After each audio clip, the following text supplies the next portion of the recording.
Bismillahirrahmanirrahim. Assalamu alaikum students.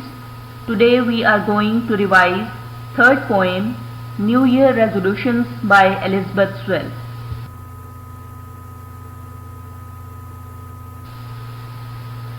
Elizabeth Swell was a British American critic, novelist, poet and a professor who often wrote about the connections between science and literature.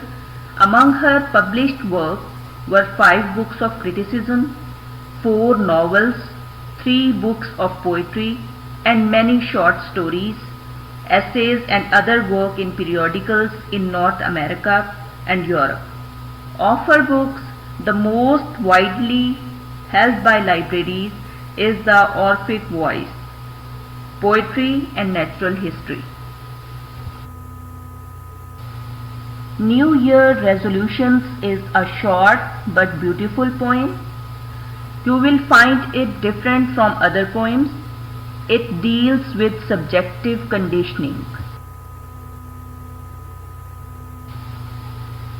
I will drain long draughts of quiet as a purgation.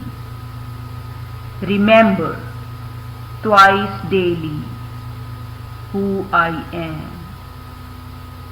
Will lie o' nights in the bony arms of reality and be comforted. In this poem, the poetess is making some resolutions on the advent of New Year. She says that she will remain quiet most of the time.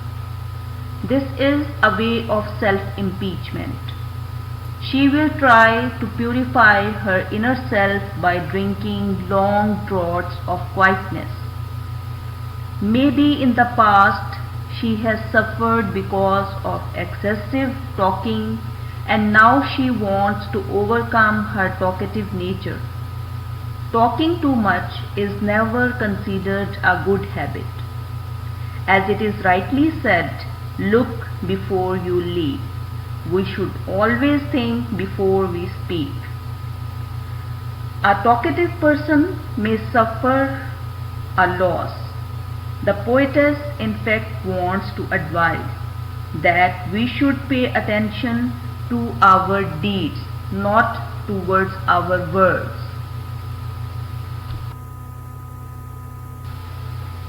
In the second stanza, the poetess decides to think about herself. She wants to ponder over the purpose of creation of human beings. This is why human beings have been sent to the world, to discover the purpose of their creation and discover this universe. The poetess is determined to think twice daily, maybe in the morning and evening. She wants to know about herself. Knowing one's own self is very important, and the poetess is agreed to fulfill this job.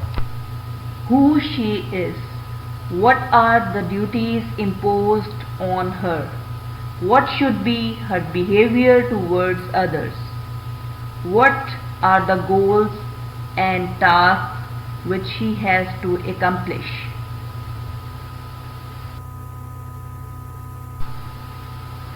In the third stanza, the poetess displays herself as a brave lady who is ready to face the hardships of life. Bony arms here symbolize harsh realities of life. The poetess is ready to accept bitter realities of life. As we all know, happiness and misery go side by side. No one can claim to be happy throughout his or her life. Neither can a person complain to be sad throughout. Life is like a wheel which goes on moving.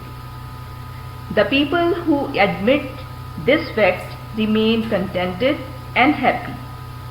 The poetess also wishes to be contented with her life, and the only way is to face the hardships with smiling face.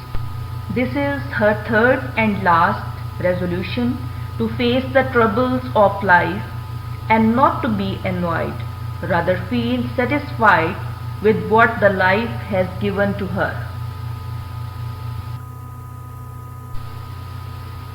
Students, I hope you liked the poem and also got the message given by the poetess. These three resolutions are three messages given to you. Number 1, don't talk too much. Number 2, ponder over your creation. Number 3, face the hardships of life. An important thing which we are going to discuss now is reference to the context. In your exams, this is a compulsory question in which lines from a poem or from your plays are given to explain with reference to the context.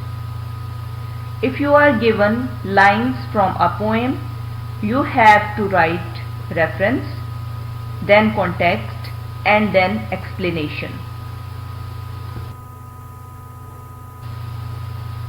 In reference, you have to write name of the poet and name of the poem.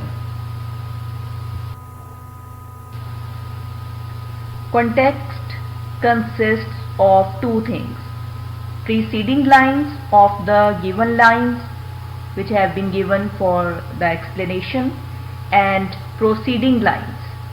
Preceding lines means the lines before the given lines, and proceeding line means the lines after the given lines.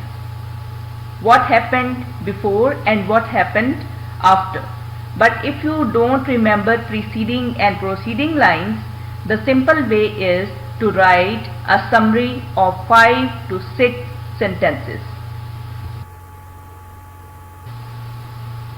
Be very careful while writing explanation of the lines. You have to focus on the lines given, explain the lines in a comprehensive way, but the explanation must be relevant. Avoid irrelevant details. Now I tell you some of the important questions of the poem. Question number 1. Do you find this poem different from other poems? What new resolutions do you make on the advent of New Year? What resolutions does the poetess make? Keep it in your mind that these are long questions. In your paper, there are no short questions included.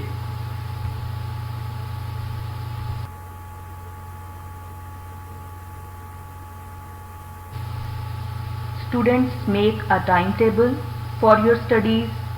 Give proper time to each subject. Work hard and pray for your success. My best wishes and prayers are always with you.